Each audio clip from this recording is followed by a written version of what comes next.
After the very disappointing season that the New York Rangers just had, of course, after previously making 2 of the last 3 Eastern Conference Finals this season, they, of course, did not even make playoffs. And with that being said, there are a lot of fans questioning the kind of future of this team and whether or not this team should ultimately end up going into a rebuild or retool or possibly just kind of continuing on this path. And that's kind of what we're going to take a look at and talk about in today's video. And first off, I think most fans would agree with me when I say this, that the Rangers team, with the way it's built right now, as of this second, it's not quite a Stanley Cup kind of winning caliber team. I think that's fair to say.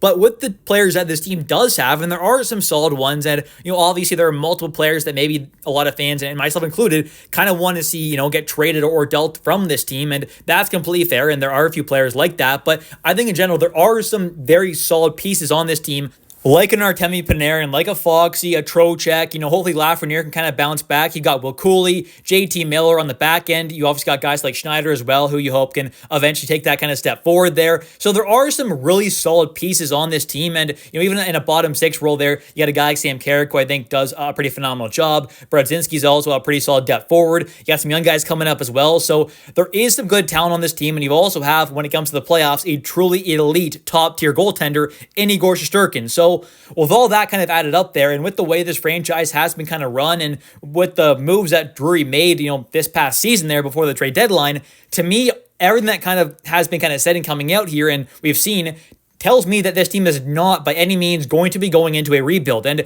I know some fans kind of want to see a rebuild happen, and I fully understand why. I mean, I get this roster with the way it's built right now. It's definitely not a, cup winning team. You look at this roster right now on paper, it is by no means a cup contender. And that's pretty fair, I think, to say. I mean, even if you take a look at kind of how this team got so far in the previous, few playoff runs there, it's mainly been because of Igor Shesterkin there, who's kind of carried this team along at moments. So I fully understand, why fans would want to see a rebuild and would want to see this kind of, team obviously kind of get a full kind of restructure and reframing. But like I said, I just don't think it's realistic. And with the trades that were made by Chris Drury, and with him, of course, coming back as well, to me, it does not say that this team is going to enter into a rebuild. I think if they were, you'd probably see a guy like Chris Drury more than likely fired. But of course, I think James Dolan likes Drury a lot, it seems like, and obviously wants to give him another shot there to hire his next coach and obviously try and get this team back on track to potentially winning that cup. So I don't see rebuild happening. And obviously with the trades that happened before the deadline as well, don't necessarily seem like moves you'd want to be making if you were a team looking to go into a potential rebuild. I mean, acquiring a guy like JT Miller and shipping out a first-round pick, prospect like Victor Mancini, and yes, the Rangers did get a different prospect back, so those kind of cancel out almost, but you give up a first-round pick and a young guy in Philip Hedl. Now, Philip did have, major concussion problems, obviously, and he obviously dealt with some of those this season with the Canucks as well, so that's kind of where, obviously Phil is still young, but it does kind of make sense to try and deal him away to get some of that value back now while you still can before Hedl's injuries really do kind of affect him, which we are definitely still seeing, unfortunately. And, of course, just quickly here, I do really want to see Philip Hedl, of course, have a nice long career, but I understand why Chris Drury obviously made that deal there to try and get something good back for him, because Philip Hedl is definitely a player who unfortunately might have his career cut short, which obviously I don't want to see happen. I like Phil a lot. He seems like a great guy, great player, obviously, but with those concussion issues, that trade made a lot of sense to me as a Rangers fan to obviously get back a very good player in JT Miller for someone who, might not be around in the league for a very, very long time. And of course, you also saw deals like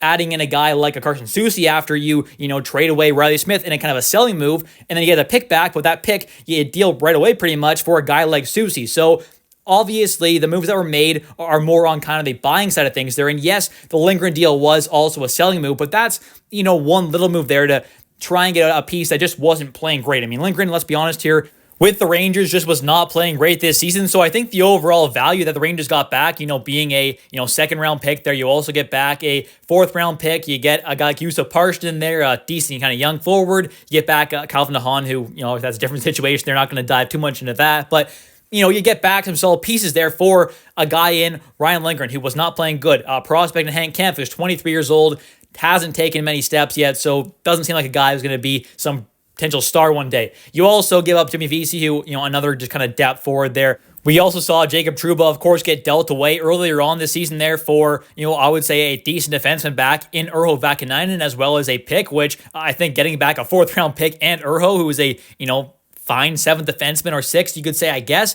That's not that bad at all for a negative value contract. And then, of course, about 2 weeks later, we end up seeing Kaapo Kakko get dealt away over to the Kraken for a couple draft picks there, being a 3rd and a 6th round pick in the 2025 draft, which, those are nice for a quote-unquote rebuilding team. But then you also get back a Will Borgen, who is a, 28-year-old defenseman who's obviously more of a win-now piece. So I think this team made a bit of both there. They made a lot of kind of buying moves, some selling moves as well. They did a bit of both there. They got back some draft capital, which I think is a great thing, not only to, get some more prospects for the future, but also if you want to go out there and, make some big trades happen this offseason there, you were able to do that with a lot more ammunition now. So I think that's a good thing. They added in some good kind of future pieces and kind of assets, but also got back some win now stuff as well. So with everything that's kind of going on here, especially after, giving these extensions out to guys like, a Borgen, a Lafreniere, a Igor Shesterkin. Then you also obviously acquire a guy like a JT Miller and a Susi. Those moves all tell me that this team is by no means looking to rebuild next season or in the near future. They want to compete and they want to try and win that cup and go on a nice long playoff run. And obviously right now, the team is not good enough. But I think there, like I said, are some very good pieces on this team to kind of, build around. And obviously there are some big needs. Like I said, a true top 4 caliber defenseman, a 3rd line center. That's where you got to start. You hire your coach, and then those are the next things you got to do. Top 4 defenseman and a 3rd line center. But of course, I think there are a few core players on this team that definitely I think should be traded away. Guys like Keandre Miller and Chris Kreider. I've talked about it a lot. I definitely want to see both of them traded away. And of course, definitely comment down below if you think I'm stupid for thinking that. What do you think about those two players and whether or not you think they should be traded away, Kreider and Keandre Miller? But personally, those are the players that I would definitely 100% trade away. But then there are guys like a Mika Zibanejad, who I know a lot of fans want to see traded away, but with his contract and him having a full no movement clause, so he can deny a trade to any team he wants to in the entire NHL, all 31 other teams. To me, there's just no way he's going to end up getting traded away. I just don't see it happening. A guy like Lafreniere, though, I think, although I don't necessarily want to see it happen, I do think Lafreniere can definitely get back on track there and, be a very good player for years and years to come. And I don't think this contract, assuming he does get, back on track here, it's not going to be bad.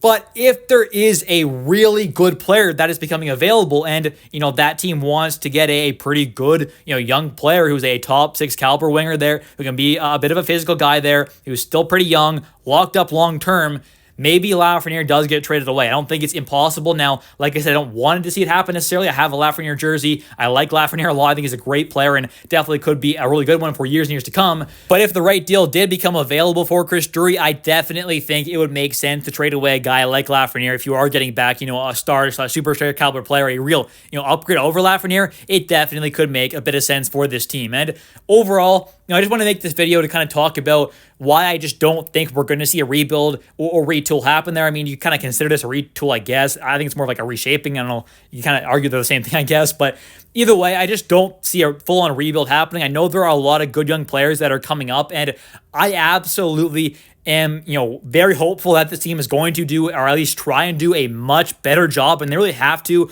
of developing these young players. I mean, guys like Hoffman, Perreault, Berard, they have a lot of talent there. I mean, they're definitely, it's just a fact. They have a lot of talent, and this team has had a lot of prospects over the years that you could definitely argue I've had some good talent there, but they just haven't been able to, obviously develop them in the right way. So hopefully going forward now, this team can try and turn things around in that department, because if you want to have long-term sustained success, you need these constant kind of young guys coming up here who can be on these nice, cheap contracts like a Pro and an Alton and a Berard are going to be for the next few seasons there. Even guys like Edstrom and Rempe, it's nice to have them on quite cheap deals as well. And I'm not saying, Rempe's ever going to be signing some massive deal, but when you have these consistent kind of young guys coming through the system there on these cheap contracts, it can really help things out a lot cap-wise. And even though the cap is skyrocketing up, you want to save every dollar you can. So if you can ship out a guy like Chris Kreider there and just have a guy like a Berard, Perreault, or Hoffman kind of take that spot full-time now going forward, that saves you a lot of cap space for the futures.